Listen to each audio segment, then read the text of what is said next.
Well, we have another blustery, beautiful day here in Virginia. It's like 31, so don't come to Virginia, not unless you love the cold. Anyway, this is January 20th, 2020.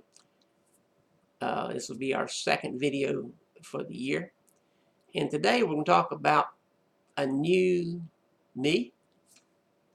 Hey, it sounds pretty good. You know, some people be really glad to get a new them.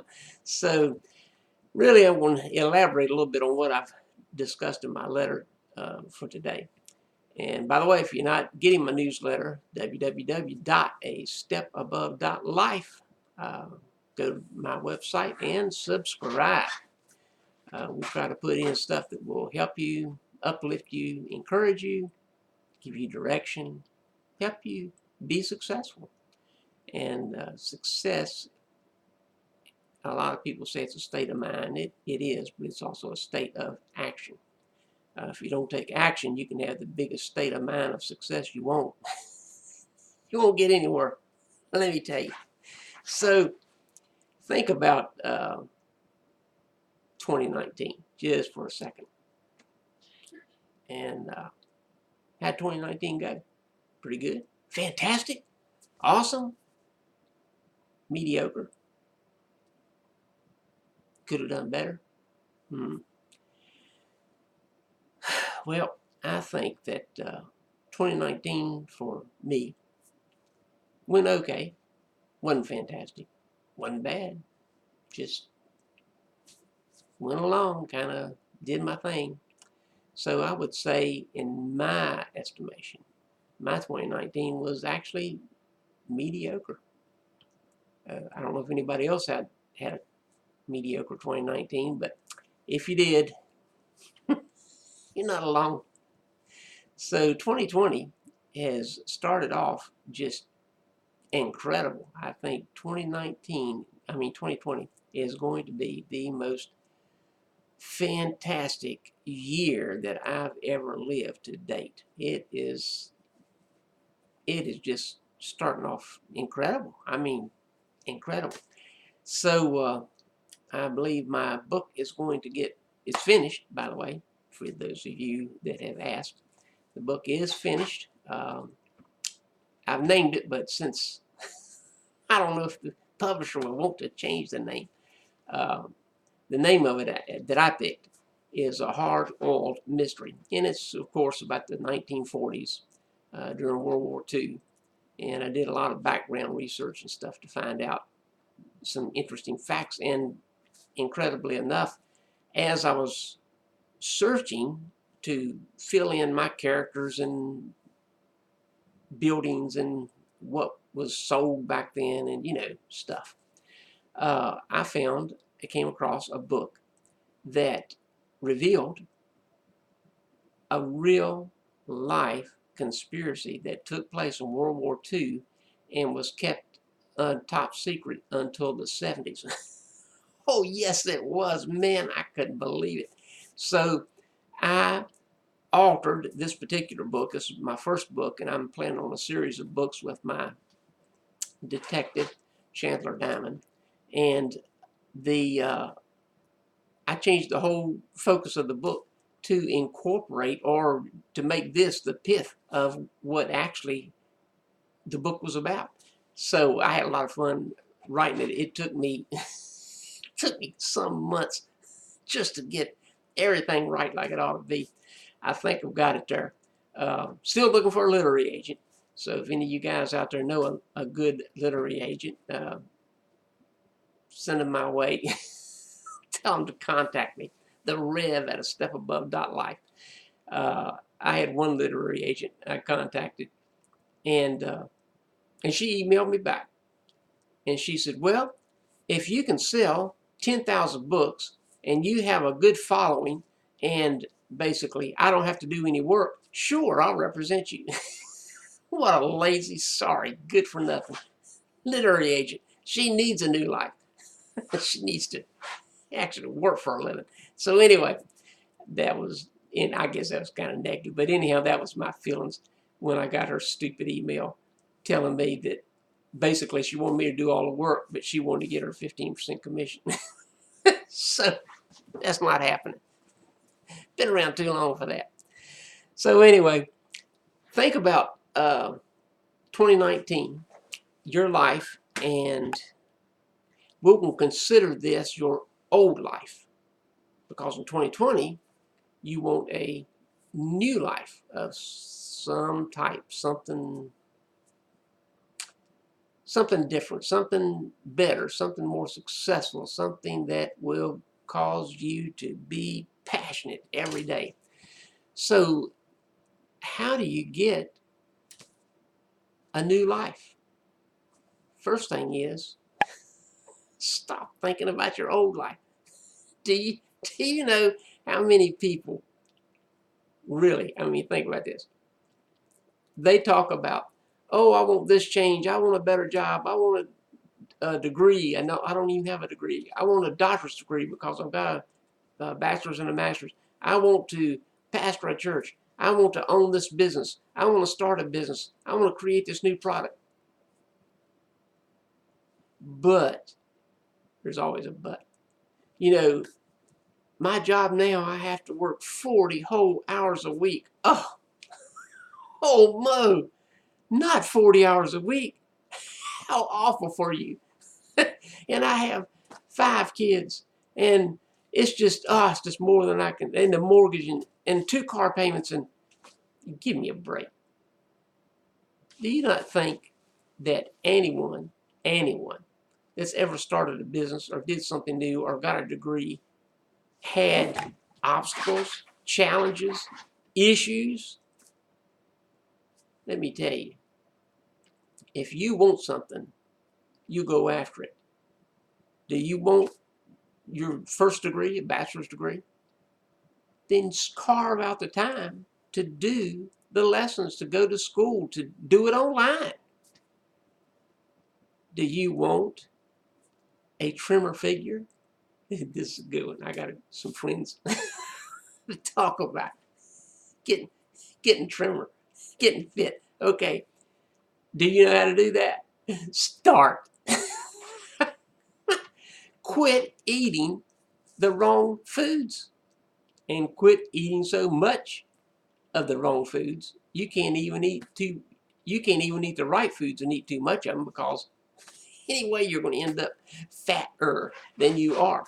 So you have to eat less.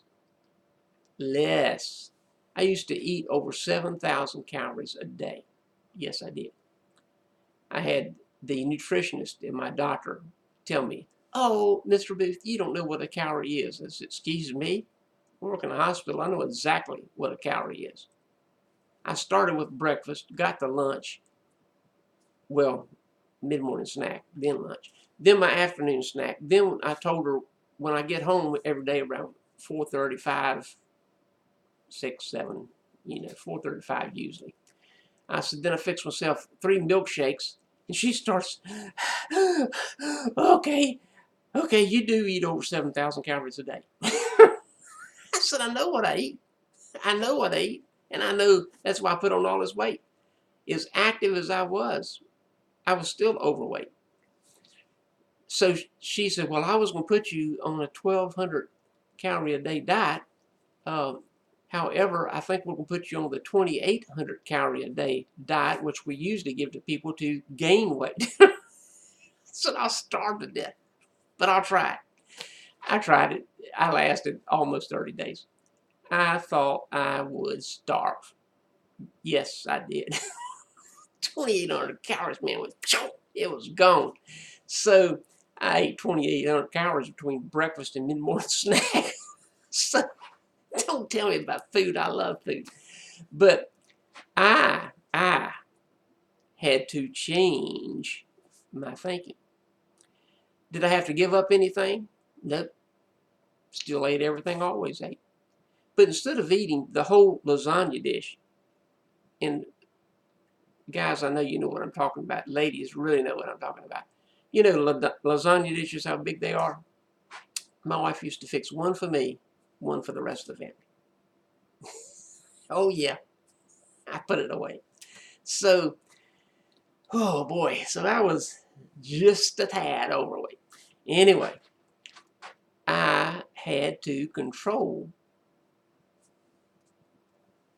my eating. I went from eating the whole lasagna dish to a half of lasagna dish to a quarter of a lasagna dish. And now I eat lasagna about once every 6 weeks. I didn't give up lasagna. I didn't give up spaghetti. I didn't give up manicotti. Okay, I know I'll stop. I didn't give up biscuits and gravy. I didn't eat as much or as often. I used to eat back when ice cream was a half a gallon. For all you people under 30, y'all probably don't remember this, but ice cream used to actually be a half a gallon. Really, 64 ounces, imagine that. And I ate a half a gallon of ice cream every night, 7 days a week. Yes, I did. When we would go to the store, I'd buy 7 half gallons for me, 1 half a gallon for the kids because they'd make theirs last all week. I'd buy them whatever they wanted. That's just all they wanted. And my wife, once a month, I'd get her a half a gallon because she just kind of piddled and she didn't eat much. Still doesn't. So I had to pare my ice cream addiction back. So now I might eat, of course now it's only a quart and a half in the half a gallon carton, but anyway. So now I eat I'll eat that quart and a half in a month now. Whereas I used to, it would not last, one evening, gone. So those of you that are really interested in losing weight, it's simple, not easy. Was it easy for me to cut back on my lasagna? Oh boy, I love lasagna. But God only gave me one body. That's all he gave me. So I've got to take care of it. And if I don't take care of it, I will be held accountable for that. And for you that aren't Christians, I hope you love your family and they love you and they don't want to see you die from eating the wrong stuff or too much of the wrong stuff. So no matter how you look at this, to create a new you have to create a new habit that you will do consistently. Such as, I've heard people say, oh, I'm going to give up bread.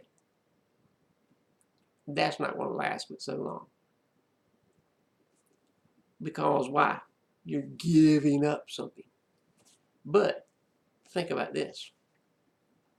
Okay, instead of eating 4 pieces of garlic toast with your spaghetti, cut it down to 2. Only 2? Yes, 2. Instead of eating, those snacks, some people like to eat ham and cheese. We won't name anybody. Eat ham and cheese sandwiches like 8 or 9 o'clock at night. Supper's been long gone. Well, instead of using 2 pieces of bread, you can have the same amount of ham and cheese. Fold the bread over, 1 slice. You think it won't do much? Look at the calories on bread per slice. Yes, it will do something. On occasion, I will drink my breakfast or lunch with one of the protein shakes I make out of pea protein, PEA, pea protein. It actually fills me up, and I'm usually full for about 3.5 hours. So that might work for you.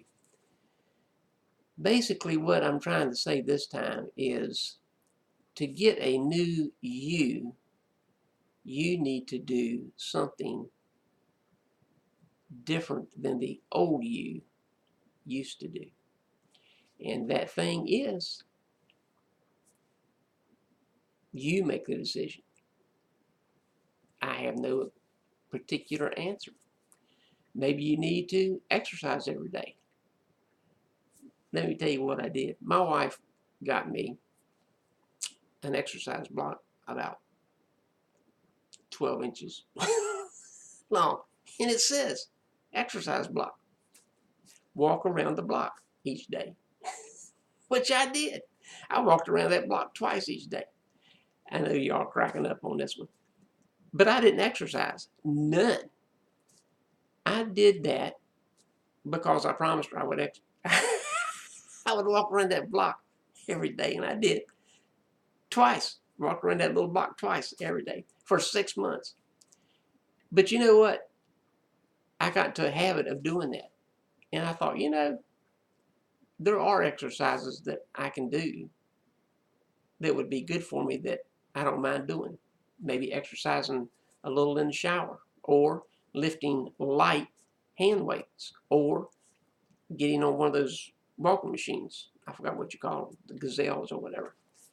No matter what it is, after walking around that little block for 6 months, I decided I want to do some actual exercise. And I've been doing it now for 2 years. So it just fed on itself. And I've increased the weights a little bit and done a few more twists in the shower, and, done a little bit more walking. But that little exercise block got me started. See, it doesn't matter how big the start is. I say don't start big. Start really, really little with little things. Maybe you're used, like I was, love pastas, and you eat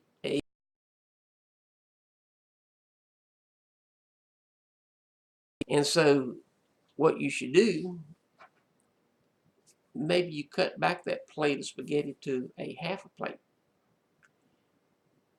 And if you're still a little bit hungry, add something to it. And you can also do your portions smaller. So, like, I cut back to a half a plate, and if I wanted a little bit more, I got a little more, and I ate slower. So these are key issues: eating slower, not gobbling it down, wolfing it down, as some people say, and doing small incremental things. Well, that's it. Check out our website. Check out our new coffee mug, To Live a Step Above, and that is only $20. Free shipping is included, and it will remind you each day to live a step above what you did the day before.